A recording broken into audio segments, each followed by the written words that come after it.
Ham, ham, ham, ham, ham, ham, ham. Kita kenalan sama HAM. Konsep hak dan kewajiban asasi manusia. Hak adalah sesuatu yang harus didapatkan oleh setiap manusia sejak ia diciptakan. Kewajiban adalah beban untuk memberikan sesuatu yang semestinya dibiarkan atau diberikan oleh pihak tertentu, tidak dapat oleh pihak lain manapun yang dapat dituntut secara paksa oleh yang berkepentingan. Antara hak dan kewajiban harus dilaksanakan secara seimbang. Lakukan kewajiban dulu, baru menuntut hak. Ini ada contoh gambar tentang wujud dari pelaksanaan kewajiban dan pemenuhan hak.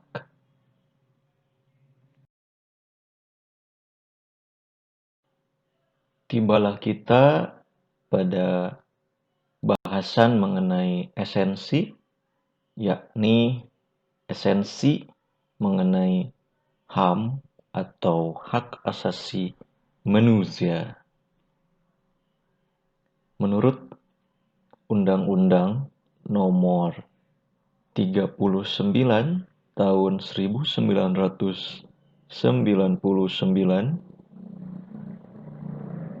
Pasal 1 menjelaskan bahwa HAM ialah seperangkat hak yang melekat pada hakikat dan keberadaan manusia sebagai makhluk Tuhan yang Maha Esa dan merupakan anugerahnya yang wajib dihormati, dijunjung tinggi, dan dilindungi oleh negara, hukum, pemerintah, dan setiap orang demi kehormatan serta perlindungan harkat dan martabat manusia.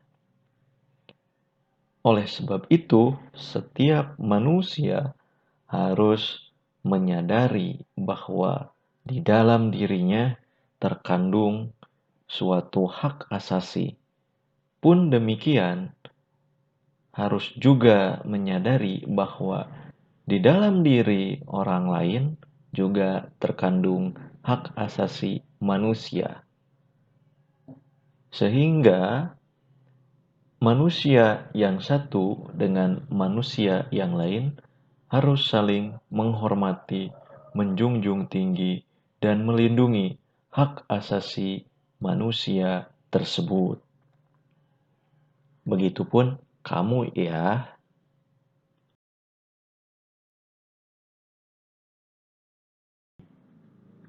Ciri-ciri khusus dari HAM. Yang pertama, tidak dapat dicabut.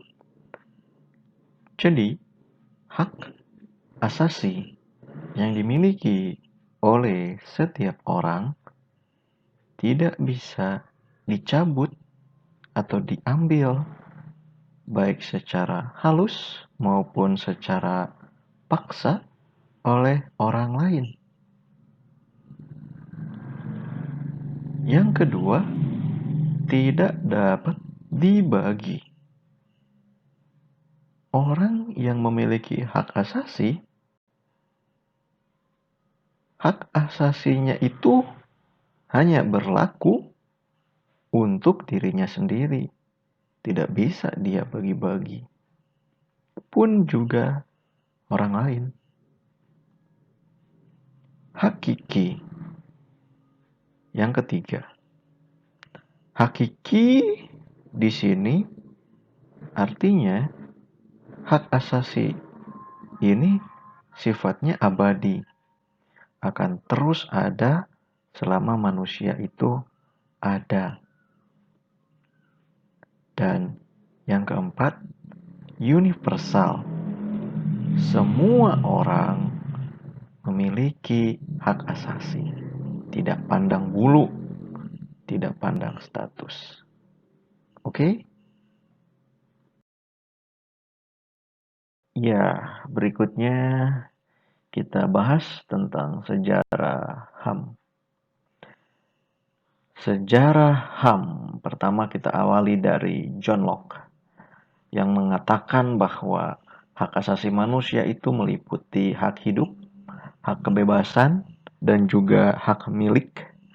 Ketiga hak ini merupakan hak yang esensial, hak yang bersifat alamiah yang melekat pada diri setiap manusia. Lalu ada Magna Carta tahun 1215 di Inggris, di mana ada suatu perjanjian antara Raja John dengan para bangsawan di Inggris yang menuntut untuk tidak dipenjarakan tanpa pemeriksaan terlebih dahulu.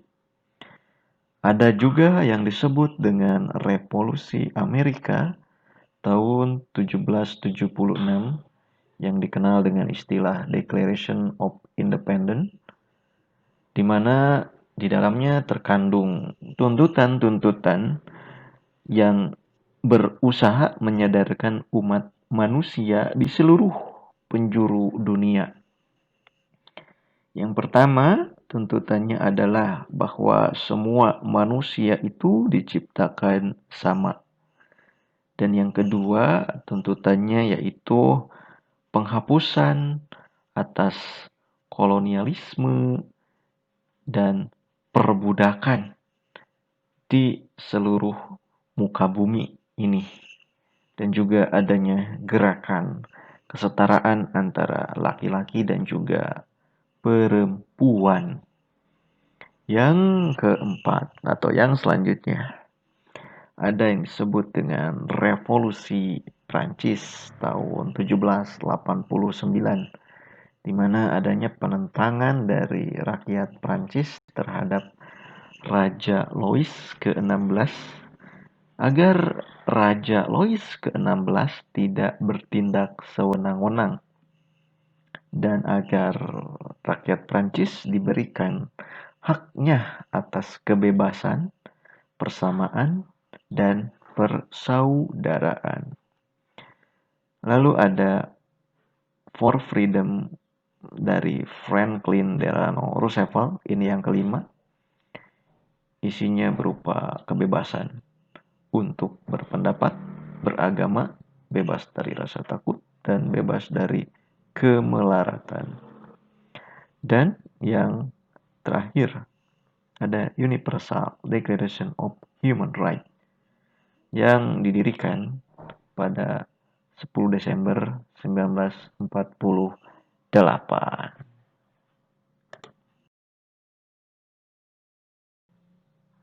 Nah, sekarang mari kita bahas tentang teori dari HAM.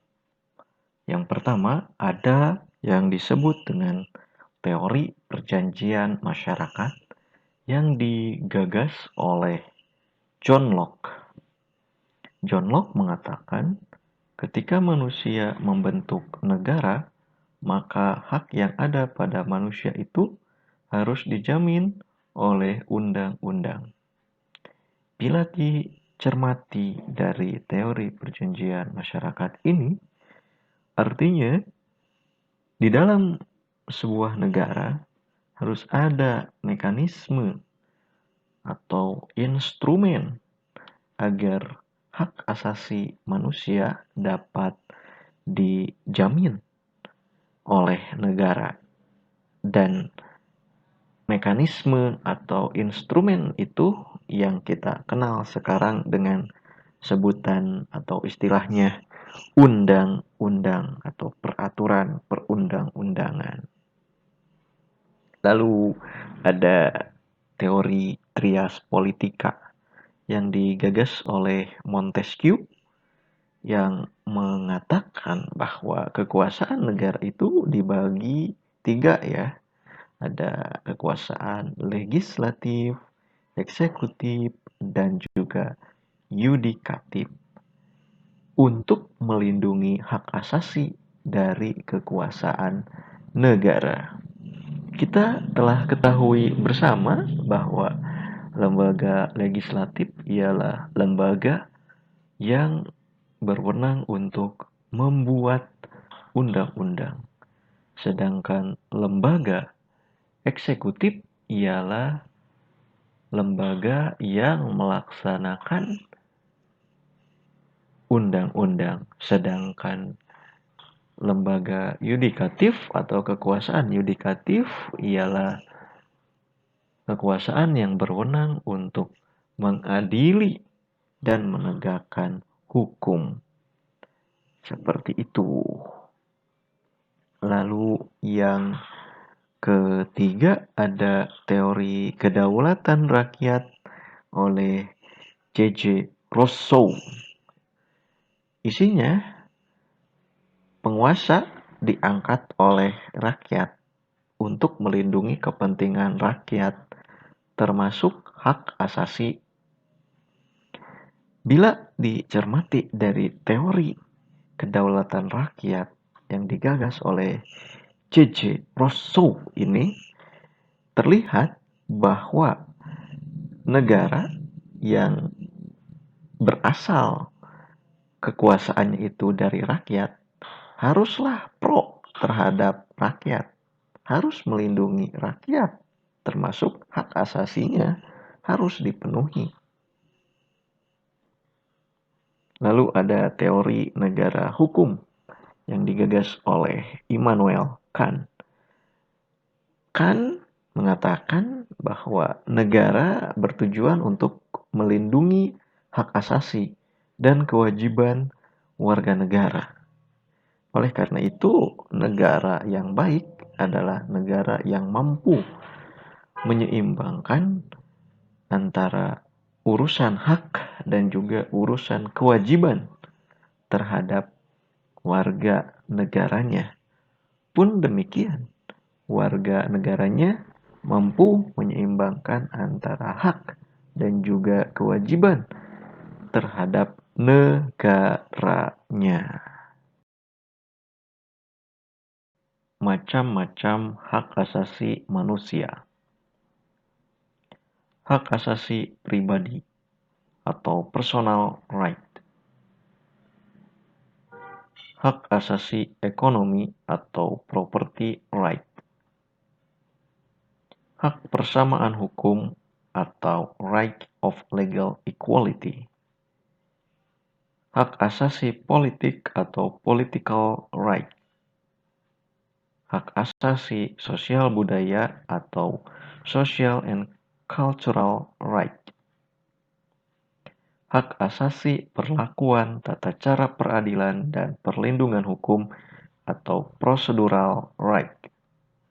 Ketika hak asasi di atas tidak dilaksanakan atau tidak dipenuhi, maka akan menimbulkan pelanggaran HAM, yaitu setiap perbuatan seseorang atau kelompok orang, termasuk aparat negara, baik disengaja maupun tidak sengaja, atau kelalaian yang secara melawan hukum, bertujuan untuk mengurangi, menghalangi, membatasi, dan atau mencabut hak asasi manusia dari seseorang atau kelompok orang yang dijamin oleh undang-undang.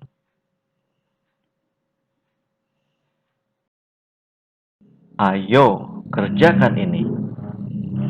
Saya Tubagus. Jangan lupa like, share, komen, dan subscribe channel ini. Sampai jumpa lagi, sobat pendidikan semuanya.